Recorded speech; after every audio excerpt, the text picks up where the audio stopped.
Hey, Resonant Essentials. I'm back, and this time I'm with the loving, lovable Phoenix Savage, who's going to be talking to us today about her upcoming workshop. Hello, Phoenix. Hi, how are you? Thanks for having me. This Thanks is for wonderful. coming. It's a gift. So we at the workshop, it's this Saturday. It's at 1 o'clock, 1 to 3:30 at Resonant Essentials. And we are going to be making love mojos. And what that really means is that it's an opportunity for participants to come and participate in a ritual and a making process that opens themselves up to the love of the universe. How do we access that? How do we engage it? How do we get it to respond to us? How do we move back and forth in ourselves, in our higher consciousness, and do that in a state of love? And so the workshop is, all the materials are provided. You come, you have fun, and you open your mind and your heart and your soul to the journey of love.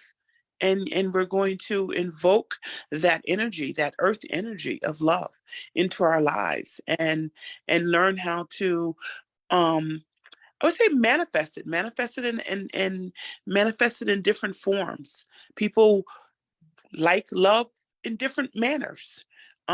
This is primarily universal love that we're talking about, but it doesn't preclude the person to take the opportunity to figure out, how do you alter that love into romantic love? How do you alter that love into familial love? How do you, make and make creation with that love?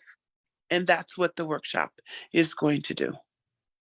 And we were talking about this last night because you were kind enough to go live as the speaker for our shindig. And one of the things that I think is the hardest part about people understanding the importance of love. Everybody may have a love or a lover or have love in their life, but when you open yourself up to the universal love, all the anger, the pain, the frustration of daily life in the world that we see and experience simply starts lifting in intensity. So we become more connected and our life becomes better. It's Hmm. we have people in our lives that are making it difficult. Yeah, I would Still agree with make that. it difficult. But the yeah, that universal love, that it's cleansing. It's a very, very cleansing energy. It is here on this planet for us. It is here to heal us. It is here to help us cleanse ourselves of certain toxicities or whatever.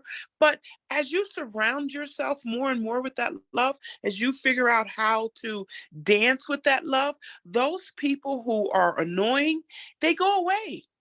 They go away because they don't really jive with the vibe of that good love feeling.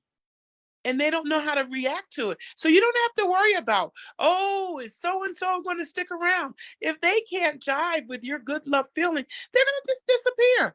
The universe just poofs them out. And I love that about love. See, here's the thing that I've noticed.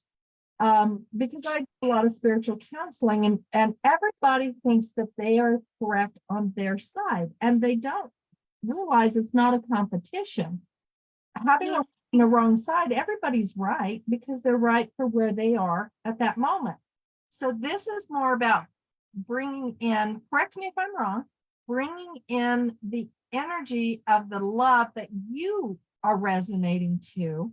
So even if somebody else is right and perfect in their path, their love vibe may not meet your love vibe. They may be Exactly. So the goal is to bring your consciousness of love to a higher frequency, so that in the doing of that, you are attracting those things that can only vibrate on that frequency that you're on. If your partner or someone that you're attracted to, you suddenly find like, oh, they're kind of odd. Well, they're not really odd. They're just not able to vibrate on the level of the frequency that you are asking yourself to engage. The universe has a multitude of frequencies, and Yes. you get to engage on the level of the frequency that you want to bring yourself into consciousness with.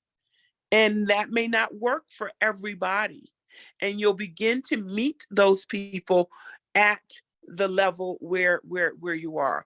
Things that are no longer needed will simply fall away because they're just not needed. And it's not a lack of love or whatever. It's just as you vibrate, as you continue to open and vibrate in this plane, in this astral sphere of love, it's just I can't explain it. It's experiential. And that's the other thing, that the workshop is designed for people to have an experiential engagement and to be able to walk away with something tangible that allows them to tap in, almost like a doorway for that experiential love vibe.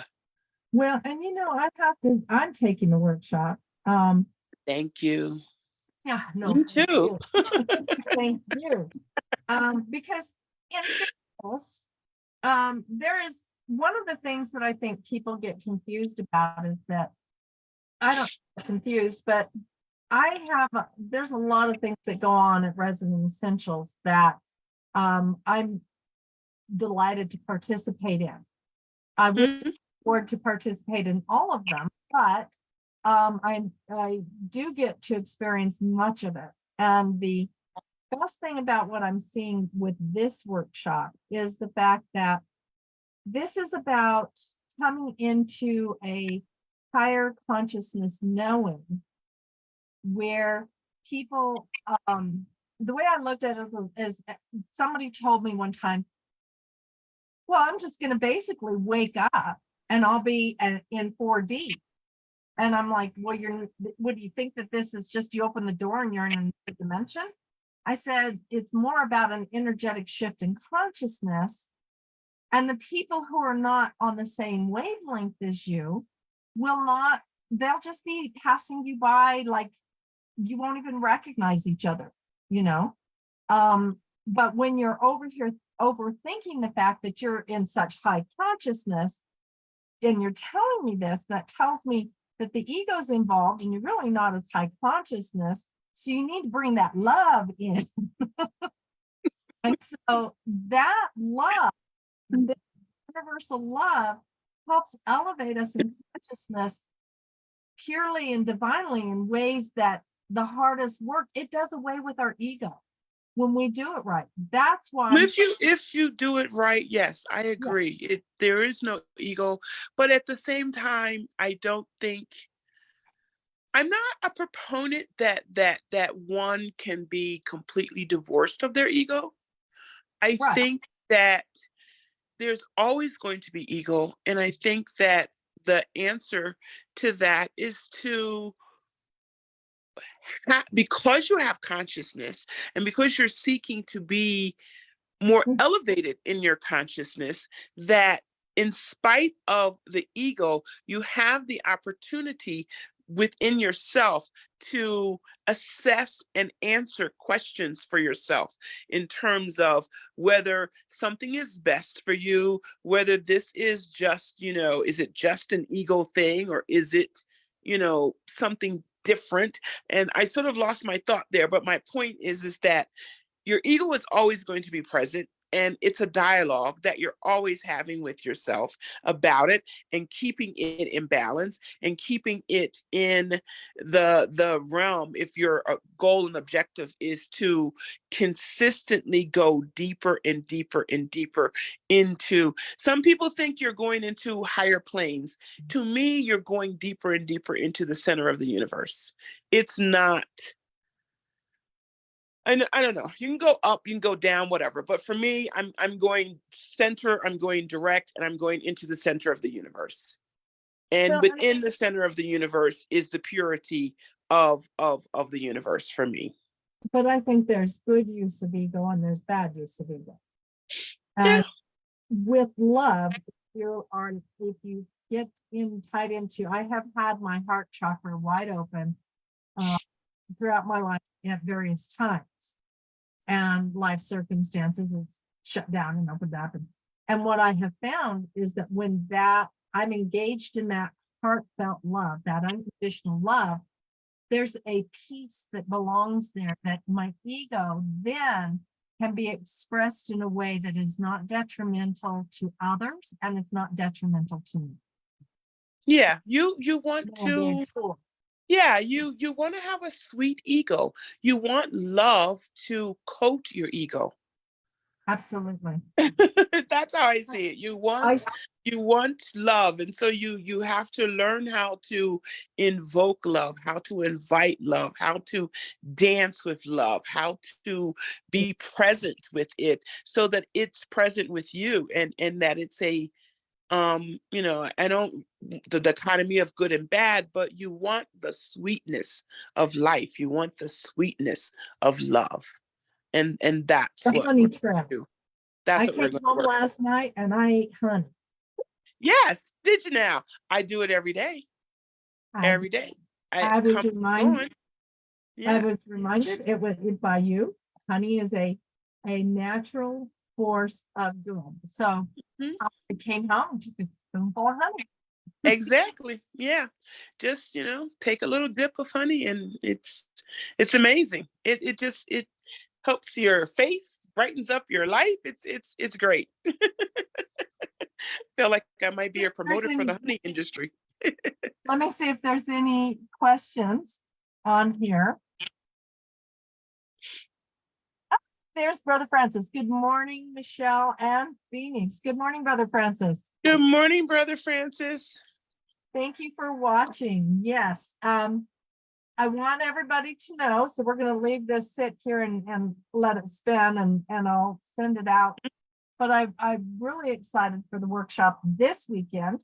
And they can come see you at the psychic fair this weekend because you will be there. There won't be any car problems or weather related problems. Yeah, I think it's snowing now, but I'm already gonna be in town, so I will. Yeah, it's snowing up here. It just started. I just want to. The It day was before just flurries. yesterday. Yeah, I don't know how much it's going to be. It You was know just what? flurries. I'm going to check to see. So how do people register? They just I get.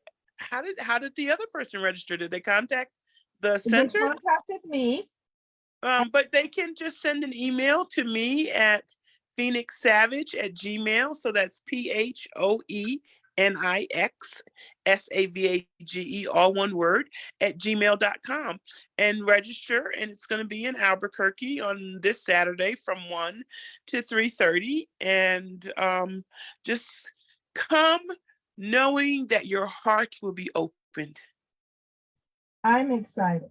I Thank find you. it's going to probably be the, I have some astrological shifts that are happening this year.